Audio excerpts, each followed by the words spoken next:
Salut les amis, j'espère que vous allez bien. En tout cas, moi, ma soirée se passe plutôt bien parce que d'un côté, le Paris Saint-Germain l'a emporté 3-0. De l'autre côté, c'est le Real de Madrid qui s'est cassé la gueule. En tout cas, si vous êtes madrilène, vous êtes forcément frustré aujourd'hui, vraiment, parce que avec tout ce que l'arbitre a fait pendant ce match, vraiment, j'avais l'impression qu'on avait pris une personne qui n'avait jamais appris ce métier qu'on a vu sur le terrain.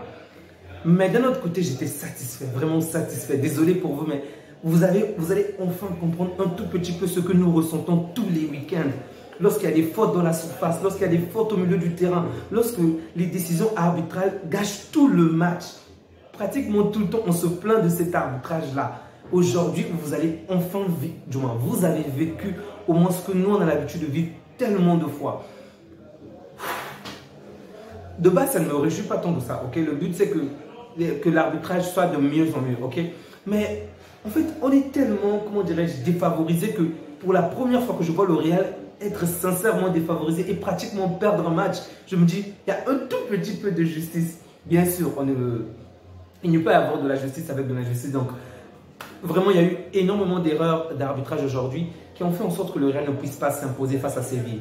Mais je dois l'avouer qu'offensivement, le Real est aussi pauvre. Excepté les 30 premières minutes où le Real s'est facilement imposé, a mis un certain rythme de jeu. Après, on n'a plus vu le Real du tout. C'est vrai que le match est équilibré dans l'ensemble, mais Séville a beaucoup plus apporté du danger à mon sens. Parce que déjà, en termes de qualité, on s'attend à ce que le Real soit au-dessus. Ça, il n'y a pas photo. Maintenant, lorsque tu vois que le Real commence à se mêler de chaque point, c'est vrai qu'il y a quand même des tensions entre le Real et Séville, mais lorsque tu vois que le Real commence à rechercher la moindre occasion, le moindre geste, c'est pour te dire qu'ils n'arrivent pas à s'en sortir. On a vu de quelle manière Rodrigo n'a vraiment pas été étincelant aujourd'hui. On a vu de quelle manière, il s'appelle comment déjà, Vinicius a une fois de plus perdu le contrôle. Bon, je pense qu'en Liga, il y a quand même un certain problème. Je ne sais pas si Vinicius a l'habitude d'insulter les joueurs ou s'il y a quelconque souci, parce que les mots que disent les joueurs, on n'en entend pas, mais ils sont tout le temps virulents envers lui. Et c'est quand même décevant parce que on s'éloigne du match, on se met à se bagarrer ou à constamment vouloir lui faire du mal. Et ces choses-là ne se passent qu'en Espagne. Ça, c'est quand même désolant de la part de l'Espagne. J'espère vraiment qu'ils vont arranger ce problème avec Vinicius parce que ça gâche vraiment l'attitude du match. Ok, donc, déjà, un match vraiment tendu et Vinicius perd une fois de plus le contrôle. Du coup, il se fait, comment ça s'appelle? Quand tu le sort du match.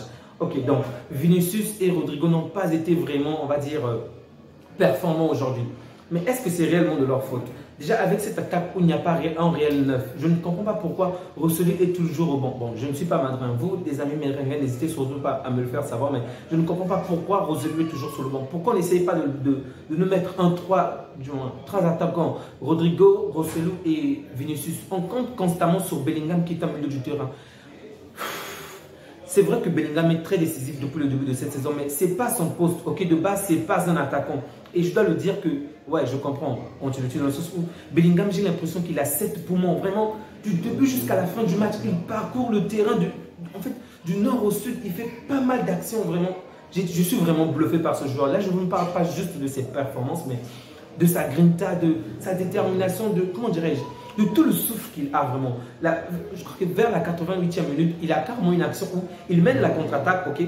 L'adversaire récupère la balle juste devant la surface. Et donc, à l'aide de Rakitic, l'adversaire se prolonge de nouveau dans le camp madrilène. Mais en très peu de temps, le mec se retourne. Il poursuit l'adversaire dans le camp du Madrid. Mais tu as l'impression que le mec n'était pas de l'autre côté. Vraiment, il a énormément de souffle. Et ça, c'est vraiment à féliciter. Bravo à lui. Mais vraiment, ce n'est pas un attaquant, ok. Il marque beaucoup, tant mieux, mais ce n'est pas un attaquant. Et on voit aujourd'hui des jours où, lorsque lui n'a pas...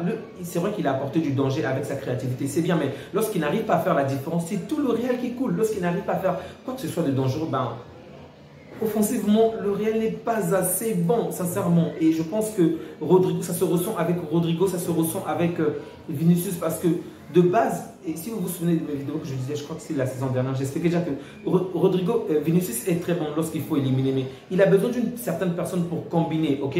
Et même dans les finitions, il n'est pas aussi fort que Mbappé ou même encore Haaland. Donc, il faudrait quelqu'un d'autre avec lui pour combiner. Il va effacer 2 ou 3 jours, mais il combine 2 ou 3 fois pour pouvoir terminer les actions. Mais il n'y en a pas vraiment. Rodrigo est de l'autre côté, il est de l'autre extrémité en fait. Du coup, ce n'est pas vraiment évident pour lui. Mais dans tous les cas, je suis ravi. Vraiment, mes amis, Madriens, vraiment merci. Espérons juste que lors de notre prochain Classico, que vous puissiez être encore plus nuls. Bref. 1-1 partout.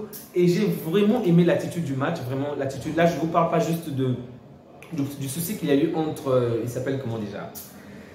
Entre Sergio Ramos et Rudiger. Vraiment, on a vu de quelle manière Sergio Ramos a oublié que ça, c'est aussi sa maison. Vraiment, le mec s'est donné à fond, vraiment à fond. Et il a fallu clouer le Real de Madrid. Et c'est aussi cela un autre problème que je voulais signaler. Depuis que Militao n'est pas là, depuis que Courtois n'est pas là, vraiment, dans le domaine aérien, le Real me fait tellement plaisir. Parce que toutes les fois que l'adversaire se projette ou lorsqu'il lance les balles dans les airs, je me dis qu'il va avoir un but. Parce que les Madriens arrivent facilement à se faire dominer.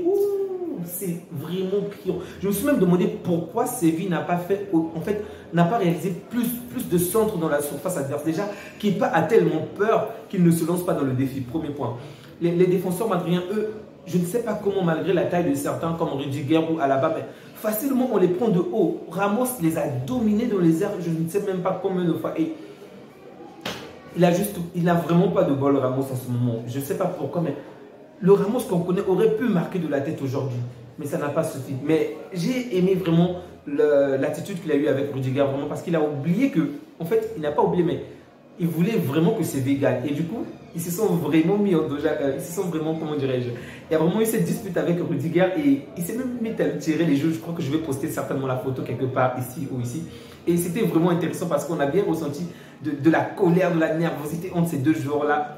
Vraiment, c'était très intense. Mais à la fin du match, moi, c'est l'attitude à la fin plutôt. Donc, c'est vrai qu'ils se sont fait un câlin, ok, ils sont souri. C'est pour dire qu'on est ennemis, mais c'est juste pendant un match, ok. C'est juste un sport, c'est pas plus important que ça, il faut le dire. Donc, la colère a duré pendant le match et après le match, ben, ils se sont fait un câlin, ils se sont mis à sourire. Je ne pense pas en fait, qu'ils vont être de grands potes, mais au moins ça montre le fair play en fait.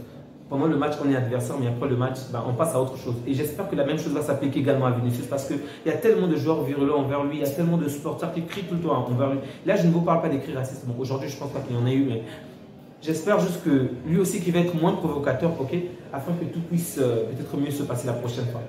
J'ai vraiment ressenti de la frustration de sa part, sincèrement, c'est vraiment triste. Mais bon, c'est le foot, c'est le foot. Donc, Acuna, Acuna, déjà en Ligue des Champions, je l'ai trouvé exceptionnel. Contre nous, il me donnait des maux de tête. Et là encore, je dois dire que je l'ai vraiment trouvé intéressant, vraiment intéressant. Et même le but qu'Alaba marque contre son camp, c'est lui qui provoque l'action. Vraiment, ce joueur-là est juste exceptionnel. Il est vraiment fort et j'ai l'impression que lorsque tu vois les défenseurs, voilà. Lorsqu'on voit par exemple le classement sur certaines applications de notation, on se rend compte que les défenseurs de Séville sont même mieux notés que les attaquants. C'est pour dire qu'ils ont fait de meilleurs matchs en termes de projection et même en termes de danger en fait. Et là, en dehors de Rakitic, il n'y a que les défenseurs qui sont au vert. Vraiment, pour dire de quelle manière ils ont fait un très bon match. Rakitic aussi, je l'ai trouvé bon, mais en première période, je n'ai pas compris pourquoi il embinait autant pour tirer alors qu'il avait la possibilité de marquer en fait. Et il est face à un joueur, ok, c'est très beau à voir, c'est vraiment un magnifique geste technique, mais marque mon pote, marque. Pourquoi il a tellement lambiné qu'au final, l'action ne s'est pas terminée comme il le fallait. Et je crois également que c'est Acuna, ou ça doit être Acuna, je pense, ou Campos, je ne sais plus trop qui a fait un excellent jeu, qui a pris Vinicius vraiment d'une manière J'allais parler du VOL, mais c'est pas ça. Mais vraiment, il a, avec une excellente talonnade, Vinicius s'est pris la balle entre les jambes et le mec s'est vraiment... Il n'a vraiment pas du tout compris le geste technique qu'on a réalisé sur lui. Et là, il fallait voir de quelle manière Alaba est venu. J'ai cru voir De Paul et Lionel Messi. Vous savez, lorsqu'une personne s'approche de Lionel Messi, De Paul est toujours là comme le garde du corps. Aujourd'hui, c'est ce que Alaba a fait. Il a vu de quelle manière on a fait du mal à Vinicius en termes de techniquement. Vraiment, Vinicius s'est vraiment pris le jeu devant son coach, devant tous les potes, juste devant le côté où se trouvent les entraîneurs. Et là, il est venu directement commettre la faute sur l'adversaire. J'ai dit, mais qu'est-ce que tu fous? Il n'y avait aucun danger, il n'y avait aucun danger. C'est juste que, vous savez, généralement, c'est Vinicius qui dribble les adversaires, ok? Et donc là, c'est lorsque Vinicius se fait avoir par son jeu, bah, lui, il n'a pas supporté ça. Il a préféré commettre la faute. Très beau à voir, très beau à voir. Donc, Kroos aussi, bah, sincèrement, je ne comprends pas le milieu du terrain du Real Madrid parce que de base, ils ont pour ne pas dire l'un des meilleurs milieux du terrain au monde. Vraiment, de toute sincérité, je pense qu'il y a peut-être City Barça et le Real de Madrid qui ont le meilleur bord. Je ne mettrai même pas le Barça parce que nous, certes, on a peut-être les meilleurs joueurs, mais qui sont constamment blessés. Donc, on ne va même pas les tenter. Pour moi, sincèrement, le Real a le meilleur milieu du terrain. Lorsque je vois par exemple Camavinga, je vois Kroos, je vois Valverde, je vois Modric. Mais aujourd'hui, je n'ai vraiment pas ressenti la puissance de ce milieu-là. Je n'ai vraiment pas vu ces années d'expérience. Vraiment, c'est l'équipe qui a l'habitude de gagner la Ligue des Champions, l'équipe qui s'impose facilement. Mais aujourd'hui, on les a quand même assez bouffés. Bon. Ça ne peut que me faire plaisir de ne pas voir le Real être performant semblable parce que je m'attends à ce qu'au Classico, qu'on puisse faire mieux, mais bon, ça ne sera vraiment pas un match évident parce que de notre côté, on a énormément de blessés et le fait qu'ils aient perdu autant de points, qu'ils aient fait un match nul contre Séville aujourd'hui, je pense que ça va les mettre vraiment en colère pour mieux jouer contre nous. Donc, on va assister à notre match demain. Si jamais l'on parvient à battre Bilbao, je crois, on va pouvoir avoir un seul point de retard sur le Real de Madrid, ce qui est vraiment formidable parce que en ce moment, je crois que je vais mettre le classement ici. En ce moment, donc, le Real est toujours premier avec 25 points. Girona va jouer demain, donc si Girona venait à l'emporter, Girona aura également 25 points et nous, si jamais on gagne le match, nous aurons 24 points. Donc, le Real sera quand même devant nous avec un point d'écart. Ça, c'est déjà intéressant. Il ne manquerait plus que le Classico. Mais sincèrement, je ne suis pas rassuré par rapport au Classico parce qu'on a déjà énormément de blessés. Et c'est pas vraiment réjouissant parce que offensivement, nous également, il y a pas mal de choses à voir. Il y a pas mal de choses à voir. J'ai sans compter que la majeure partie de nos joueurs qui font la différence ne sont pas là. Bref. Merci à vous. N'oubliez surtout pas de laisser un like si vous avez aimé et même de disliker si vous n'avez pas aimé. Je veux voir vos réactions, ça fait toujours plaisir. Laissez un commentaire, donc c'est grâce à cela que la chaîne progresse petit à petit. Prenez bien soin de vous et que Dieu vous garde. Prenez soin de vos proches également. À bientôt.